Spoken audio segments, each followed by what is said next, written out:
Hello everyone, hope you've had a good weekend. All you Blades fans after watching Sheffield United smash Stoke City 4-0. Great performance. Stoke City was only in the game for about 10-15 minutes, weren't they, before we took control of the game, before they opened the scoring with McGuinness with the header from the corner. Little recap on that. Ben Mee is going to be out. I think I mentioned it yesterday. We got a hand operation, just a minor one. He should be out for between 7 and 10 days, according to Chris Wilder. You noticed Ollie Armbrust was on the bench. I think we're going to be feeding him nice and gently, 10 minutes here and there, possibly. We'll wait and see what the team news is for Tuesday night for Norwich City. I thought the team collectively did really well. They managed the game really well. Good performances all the way around the pitch. I'd love to see Brooksy being a bit more consistent out on right. He needs to do that. We saw flashes of what he's capable of doing, but he needs to nail it down, doesn't he, on a more permanent basis. He's a confidence player, but he just has to try and do these more than things that he did, like he did when he created the penalty on Saturday. But fair play to him. Let's hope he keeps improving and he can be more consistent as the season progresses. We move on to Norwich on Tuesday night, who are in a difficult position at the moment, aren't they? They're managed by Philippe Clement after the sacking of Liam Manning, I think it was November time. They're 23rd in the league on 13 points, and it's becoming a bit difficult. That gap's beginning to open up for them. They're now 5 points adrift of 4th place.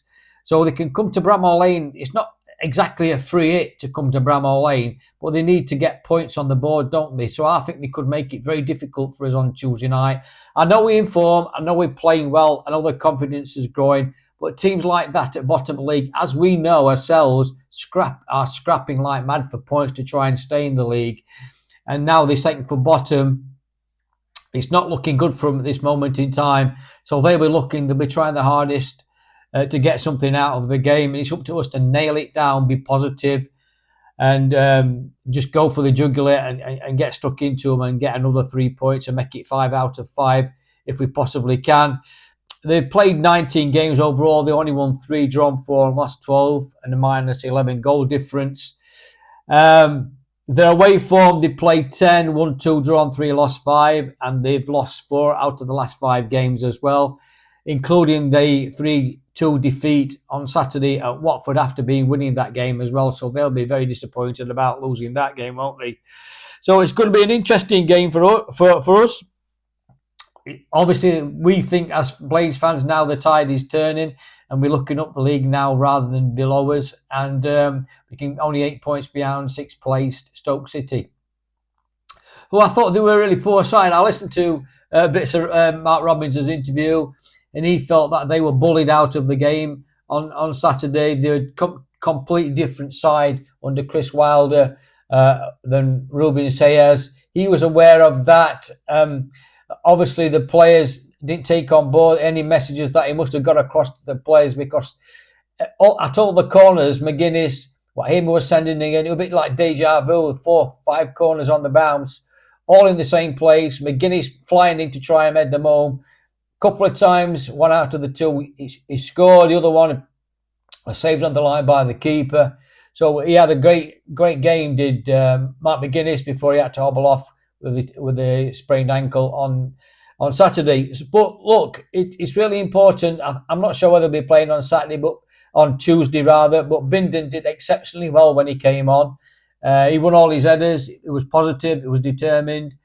So he would be welcome. You know, he could be a welcome recruit to the side on loan from Nottingham Forest. He's got to nail down a place before the transfer window. Whether he gets sent back to Forest, we'll have to wait and see on that. But if he puts in some good solid performances between now and the transfer window, he could keep until the end of the season. But he looked really promising. I was pleased when he came on in second half and put up a good show for the team.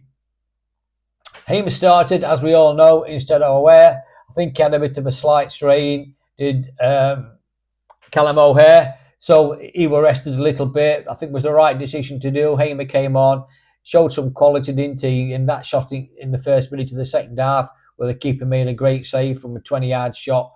So he'll be pushing again. I would think we'll wait and see what Chris Wilder's presser is on Monday.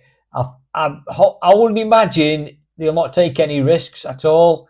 If McGuinness is fit, I think he'll probably play instead of Bindon. That might be the only change. Whether he decides to put O'Hare in, we'll wait and see. But I don't like changing winning sides, if I'm honest. I think you should keep the same side, the same formation, and wait and see. Patrick Bamford was a handful on Saturday, wasn't he? So he could make way for Danny Ings to start or Tom Cannon to start alongside Campbell.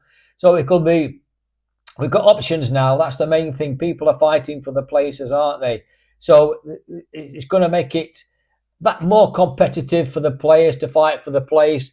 Whether Arblaster gets 10 minutes, we'll wait and see. I think that just depends on how the game pans out. I saw his video. I don't know if you've seen it on YouTube, Road to Recovery. He looks to be fighting fit now, doesn't he? But you can't beat games getting 90 minutes into your legs. And I know he played 60 minutes in that behind the doors closed game with Liverpool, along with Hamer and Chonks. And Chong's another option, isn't it? He could actually start on Tuesday as well if he wants to rotate it round a little bit, with another game coming up on Friday at West Bromwich Albion. Another three-game week. It's tough, isn't it, at times. You need a good squad, but we're playing with confidence, and everybody will want to play when you're playing with confidence. Winning games of football, nobody wants to drop out, do they?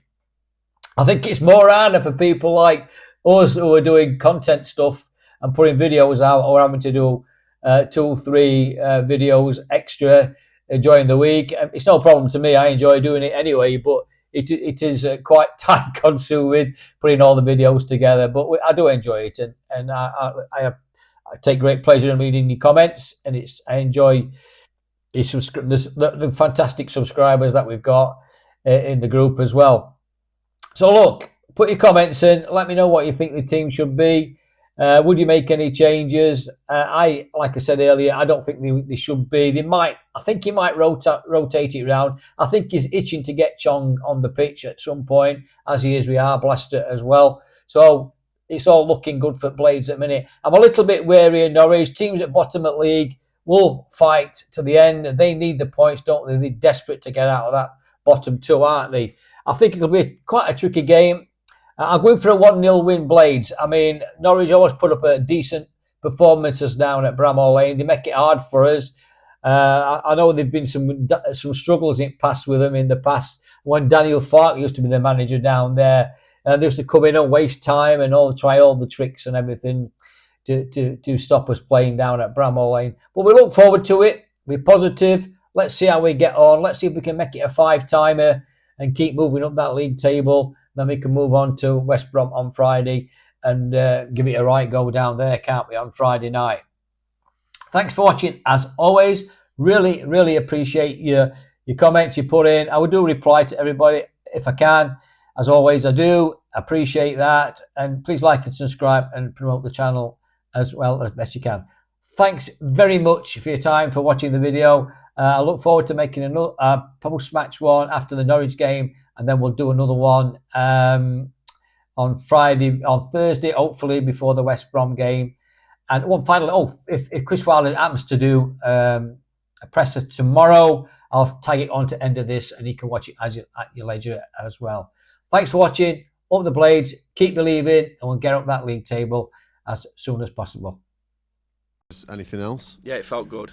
Talked about Michael's save as well, clean sheet, amount of chances we created, and the quality of the opposition and their league position. So, yeah, I was delighted with everybody's contribution, the play, the tempo of the game, where we pressed late on from a physical point of view as well. So, yeah, I think everybody like to think, certainly from internally, manager, coaches, players, staff were delighted, and get the feel being round the city in the weekend that hopefully, so there's always a couple, as we've just talked about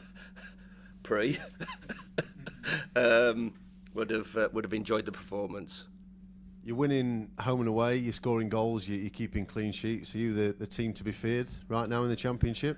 I've got to say I'm not really bothered about what people think about us, more so than what we're doing at the moment, and the standards that we're setting and the consistency that we're showing, and we have to continue that. We can't get dragged into playoffs or whatever people think, perception of us. It's what we do and what we deliver during the week, and what stops us not getting results. The things that I will always remind the players of, because they do. Arrogance, shortcuts, lack of discipline, lack of preparation. Thinking we've landed, we've not landed. Keep saying we're playing catch up. Regarding all the other bits, you climb the table if you produce consistent performances and results, and that will happen naturally. So that's my full focus and a message to the players. Yeah, is it about keeping the hammer down now? Essentially, it always is. It always has been with me, and that what it looks like and the consistency of our approach and attitude. I think I've always said it's the worst thing for a coach or a manager to be described or have it chucked at you that you're inconsistent. That one moment you can produce a really good performance, and the other one is you don't know really what you're getting from your team. And I'd like to think we're getting to that stage where I know what I'm getting, and I like that, and we have to keep producing that. Ben Mee, have you got a kind of time scale on when he might be back? Not really. It's quite a difficult one because he's had a minor operation to a hand injury, so it's an ongoing thing, week by week. We see how it heals and how that process. The good thing about it is obviously from a CV point of view, he can do work. He can do all the stuff. It's just the contact that he has to keep clear of. But I know Ben's deeply disappointed regarding it, and knowing in a short period of time, working with him and knowing over a longer period of time who he's worked with and what he's achieved, he'll want to make himself available as soon as possible. Mark McGuinness's ankle, what's that looking like? Yeah, we're assessing that. We're assessing a few. So delighted for Mark as well, coming into the team. It's been difficult start for him, and the partnership of Ben and Jaff has been excellent. I thought the skipper's performance on Saturday was outstanding. So he's had to work his way into it and wait for that opportunity, and he took his opportunity, and that's what it has to be all about, really. That if a door opens for a player, that they've trained well, they've played, whether they've played in the 21s or that bounce game against Liverpool, they've played well, and they're ready to step in. It's about how this group comes through the whole season, really. So delighted for Mark. He got his goal as when again looked a threat. Said afterwards, there's always the detail and the preparation regarding the process of set plays, but ultimately it's the quality of delivery and the ambition and desire of the player to go and free himself up and then commit to the header. And Mark has, and I think he was a little bit unlucky with a couple of others as well. So, however we score our goals, there's a reason why we've had most corners in the division, because however we've played, we've got the ball to the top of the pitch, and somebody's had to do something to stop us putting the ball in the back of the net. So, in a roundabout way, quite happy that we have, but we have to capitalise more on those situations if we're getting into those positions more than the majority of the teams in the division. Has he got a chance for tomorrow? Is it looking more Friday potentially? No, it is a genuine. We'll assess him today because he's just turned his ankle over. I think everybody saw that.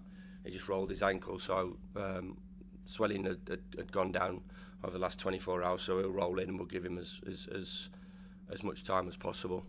Can we expect changes this week with another 3 games in 7 days? I've got to say, it's always easy to suggest, an hindsight, and I suppose there were a few raised eyebrows when the team went up on Saturday at 2 p.m. That's the easy bit. We can all have an opinion. We can all suggest we should do this and we should do that and we should play like this and we should play him and he shouldn't play and this, that and the other. The beauty of football, contrasting sort of opinions, but I like to think the overall opinion is a positive one at the moment regarding everything, and I've got the hardest job. I've got those decisions to make, and you get judged by those decisions if you make more right ones than wrong ones. So quite easily could just go, there it is, bang, that's the team. But I've got to have a gut feeling. I've got to look at the players from a physical point of view. Tactically, what gives us the best opportunity of getting a result, a positive result, and commit and be brave to those decisions in discussion with the medical guys and the performance guys and the other coaches and Al.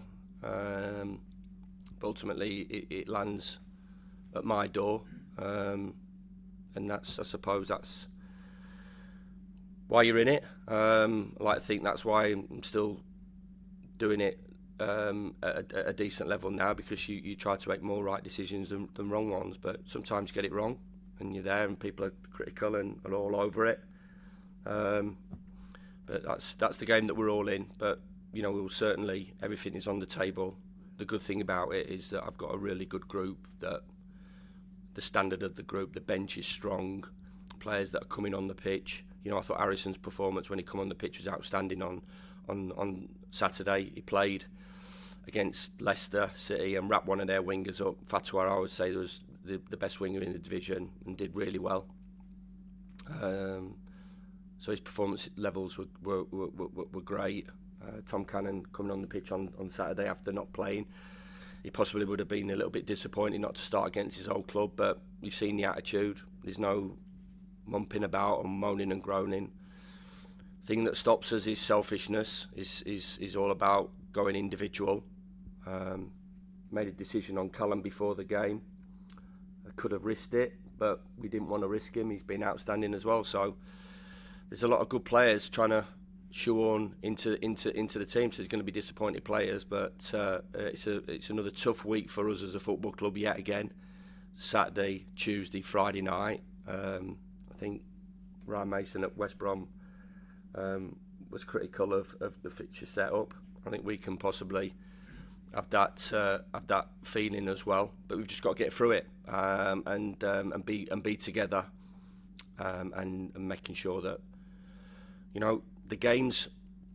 I've been consistent with this. The games on a Saturday against Stoke, the game against against Birmingham City at home will take care of itself. The West Brom game will take care of itself. The Boxing Day game usually takes care of itself. The Stoke City game away will take care of itself. The Leicester City at home game will take care of itself.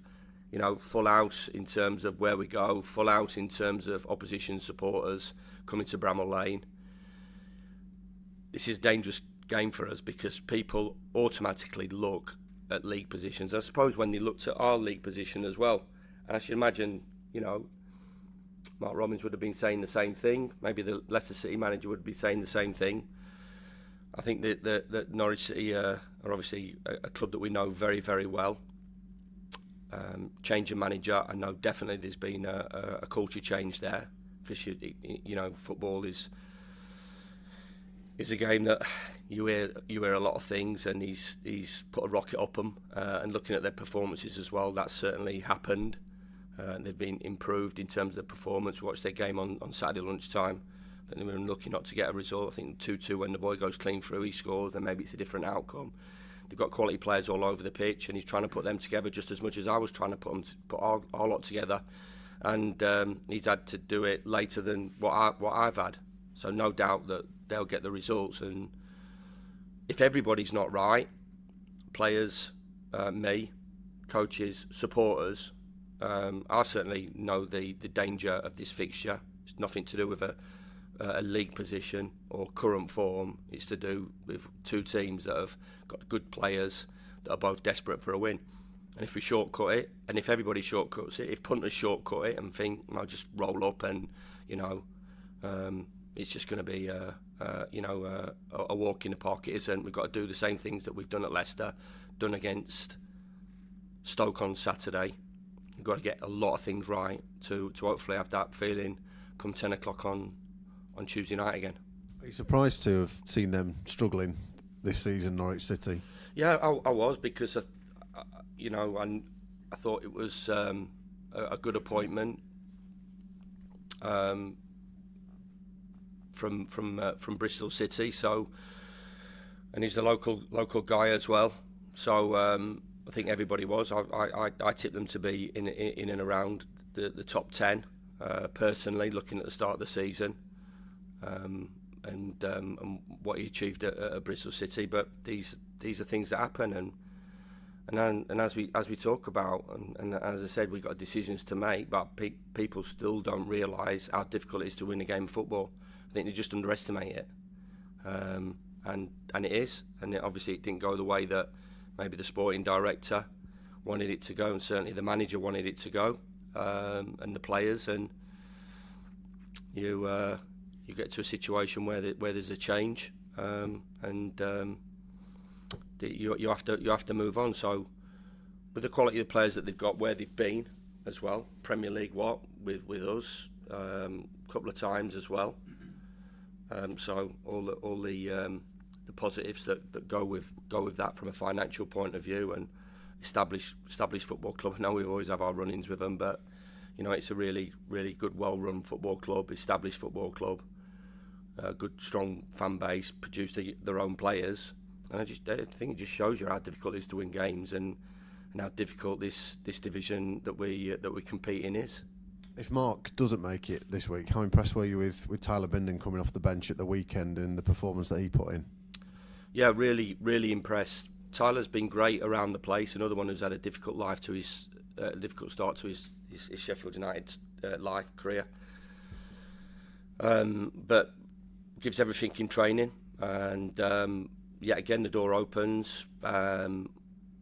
I thought his performance was excellent. I thought the reaction of the supporters was excellent as well, because I'm sure there might have been some hangovers from early on in the season from them as well. But just had a chat with Steve Bettis about it. We always talk about the game and how impressed we were with Tyler and Siddy, two players that I said got exposed at the start of the season, and the focus went on him, and a lot of criticism and negativity went his way. But from his first action on Saturday, brave diving header, I thought his partnership with Jaff was really good. They've got some good players at the top of the pitch. They're always going to have their moments. They had one moment where Michael saved an opportunity, but it was a seamless introduction for him. So if Mark doesn't make it, then Tyler gets that opportunity, and hopefully he grabs it the way Mark grabbed his opportunity, and other players have done for theirs as well. I'm not sure where Tyler was in your thinking, but do you see him staying beyond January now, as he asked the question? Well, there's always discussions, but there's a lot of football to be played. I think we've got 5 fixtures between now and January the 1st. So, if Mark's out, and if he's out for Friday, then the natural one is Tyler plays. So we'll wait and see. And but does himself no harm whether he stays or goes back or goes out again by producing quality performances. And if he produces performances like he did on Saturday, and that door opens for him, then it's for us others to move him from that position. Have recent results and performances kind of changed your plans, or made you amend your plans for January in terms of positions and numbers and what you'd like to do, ins and outs? Not really. We need to do gyro, we need to do Pat, 100%. Said that to Steve, said that to the board, the effect that those boys have had. And we need to fill some positions. There's some boys that will go out needing football. There's some boys that will go out that maybe are not up to where we need to be. So there's all different reasons. I don't want a bloated squad. There is far too many players in the building at the moment. So working hard on moving those boys out. And I want quality additions. I don't want loan signings sat in the stand and not being anywhere near the first team. If we free loans up, I want players to come in and push, like they did last season. Alfie, Jez, pushed, played. The boys second part of the season, Hamza, Ben Berrett and Diaz pushed and played genuine competition. So nothing's changed. We need to have a big January. We all know that. And going into that January, we want to be on the front foot, on the pitch, and be on the front foot off of it. Good luck tomorrow. Cheers, Adam. Thanks. Cheers, Adam. Morning, Chris. Morning. We talked a lot in the last couple of weeks about the schedule. Obviously, you've got 3 games in 6 days again, but I wonder on the flip side, when you're in the form that you're in and you've got momentum behind you, can it sometimes be a powerful thing to sort of just keep rolling into games? Yeah, I get the schedule as it always has been and always will be, midweek games, and now the amount of midweek games is, but it's just the timings of it really. It doesn't do us any favours at all. Yeah. Both clubs, recovery is huge now. I think the way we play as well, and the majority of teams play, the physical aspect, how we want to get after teams, how we got after Leicester, how we got after Stoke, and late on, the energy levels were outstanding. We didn't allow them to breathe, didn't allow them to settle, we didn't allow them to build any momentum, and really it worked off the front too, and how they went and pressed and got after them and dragged everybody up the pitch. Yeah. And to do that, you need fresh legs, you need to recover well, and you need to have a consistency to the league as well. Yeah. That if this is happening, which I'm sure it is, that other teams have to deal with it and cope with it. We've managed to deal with it a couple of times and cope with it, and I'd like to think others will have that same challenge. I want to ask you about one player in particular, Andre Brooks. There's a lot talked about the academy players here, Blaster and City, but he's another one in that group as well, isn't he? You're someone who's showed a lot of faith in him. I remember the Liverpool game when you came back and you chucked him in. How important a part of it is he now? He's becoming a sort of not a senior player, but he's becoming a big part of it now, isn't he? He decides, not me. I don't decide. I know what the talent is, but he's got to bring it all together. So he decides, not me. I have faith in him. I believe in him as a player. Love to see those local boys come through as well. Yeah. Love to see the boys from the academy coming through. Femi's a Manchester boy, but he feels a Sheffield boy. Yeah. Siddy's obviously a Cockney, but he's showing all the traits of a Sheffield boy. Yeah. Blaster, all the others. So they commit. And obviously Brooks is a local boy that know a lot about, but he decides for me, Dan. And he has that opportunity to every time. And as I said, you count yourself as a player when you played 150, 200 games, and he's way short of that at the moment, and he has to add those seasons up and show those consistent levels if he's going to be a player and a top player. But he's got all the attributes as you've seen. He's got ability, he's got drive, he's got purpose. Defensively, he's been up against 2 of the top wingers in the division this season, Mavadidi and Sorba Thomas. Yeah. I thought, a lot will be talked about Femi and Femi's goal and his assist, and Brooksy the way he played, especially second half, but going the other way, he has a job to do for us, and he has that responsibility out of possession. I thought his energy levels were absolutely spot on as well, and the punters won't be critical if he produces those levels, and I certainly won't. But going back to your original question, he decides how his career goes forward. They're all got ownership of their own careers and their own futures, and if he carries on doing the right things, then he's going to have a decent career. Yeah, because I think last week we spoke about the players in that 18-month left group. I think it was Gus and Tyrese, but he's in that category as well. Is this a big sort of period for him, like you said, to decide which way? Yeah, regardless of when your contract's up, regardless of who the manager is, regardless of what, you just have your own standards, and your own personal ambition and drive, and the successful ones have that, and go on to bigger and better things, whether it's with us, playing consistently, and being part of hopefully a team that is on the move, or he gets a move to the big league.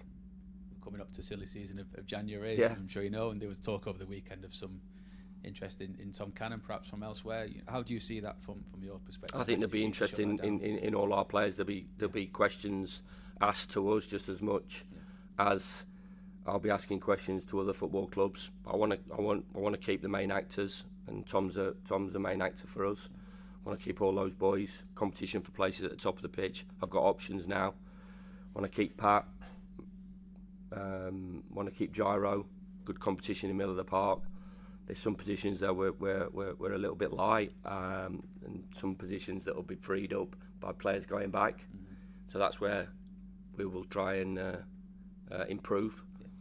Yeah. But yeah, I wouldn't be surprised if this calls regarding players. But we need to get stronger. We don't need to weaken the group. We want to go. We want to get up to January the 1st in a better position that we are, and then we want to kick on into the second part of the season. The next 23 games are hugely important to us, and keeping your best players and adding, and for me as well. Say if you just say good players, best players. Just say Gus, best player in the division last season. He wants to see Gyro coming into the building. He wants to see Pat Bamford coming into the building. He wants to see good players come in and joining us. So for their longer term ambition as well, they come here to play in the Premier League. We dropped out, and they're here to try and get back into that division, and you're only doing it by having good players, keeping good players. And I said on Friday's presser, reason that Stoke are doing well because Mark's a good, experienced, established manager, got good people around him, and they recruit really well and they recruit strong, and we need to do that in January. Just finally, I think you said on Friday there's been contact with Gyro and Bamford's sort of representatives. What's the sort of feedback? What's the initial sort of feedback? Well, I spoke to both boys. They want to commit, but their representatives will obviously put the options to them what they've got on the table. So yeah, it has to be right from a lot of points from them. But the initial one between manager and player is really positive, and the vibe that I'm coming back, they're giving me coming back is that they would like the opportunity of staying over to other people to hopefully get the deal done. Cheers. Cheers. Good luck, mate. Thanks.